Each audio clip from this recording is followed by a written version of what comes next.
ஈரானில் மாயமான 400 kilo uranium எங்கே? 10 அணு ஆயுதங்களை உருவாக்கலாம். அமெரிக்காவிற்கு ஷாக். நியூயார்க்.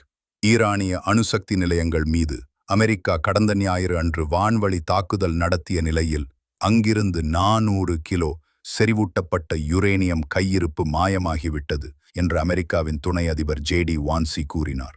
இந்த செறிவூட்டப்பட்ட 400 கிலோ யுரேனியம் மூலம் 10 அணு ஆயுதங்களை உருவாக்க முடியும் என்றும் ஜேடி வான்சி ஏபிசி நியூஸிடம் தெரிவித்தார்.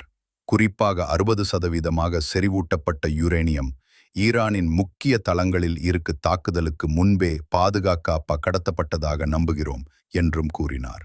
ஈரானின் அணு ஆயுதம் உலக நாடுகளுக்கு அச்சுறுத்தலாக மாறும் என்று அமெரிக்கா அச்சம் தெரிவித்து வருகிறது. அணு ஆயுதங்களை ஈரான் பாதுகாப்பாக வைத்து கொள்ள தெரியாத நாடு என்று நம்பும் அமெரிக்கா அது உருவாக்கும் அணு ஆயுதம் உலக நாடுகளை பாதிக்கும் என்று அஞ்சியது. அதேபோல் ஈரானின் அணு ஆயுதங்கள் தங்களின் இருத்தலுக்கே மிக பெரும் அச்சுறுத்தலாக மாறும் என கூறி அமெரிக்கா நியூயார்க் ஈரான் மீது தாக்கிங் பேலமெண்ட்ஸ் ஃபார் வாட்டர்.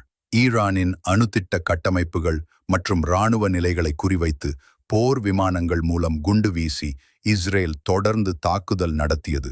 இதன் காரணமாக ஈரானின் அணுசக்தி செறிவூட்டல் வசதிகள் சிறிய அளவில் சேதமடைந்தன.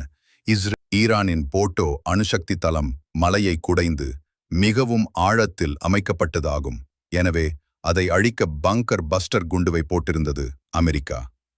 இந்த குண்டுவீச்சில் ஈரானின் மேற்படி அணுசக்தி தளங்கள் பெருத்த சேதத்தை சந்தித்தன. ஆனால் இதனால் அணுகச்சிவுவில்லை என்பதை அமெரிக்கா உறுதி செய்தது. இன்டர்ப்ளை. ஆனால் ஈரானிய அணுசக்தி நிலையங்கள் மீது அமெரிக்கா நடத்திய தாக்குதல்களுக்கு பிறகு சுமார் 400 கிலோ அதிக செறிவூட்டப்பட்ட யுரேனியம் காணாமல் போனது.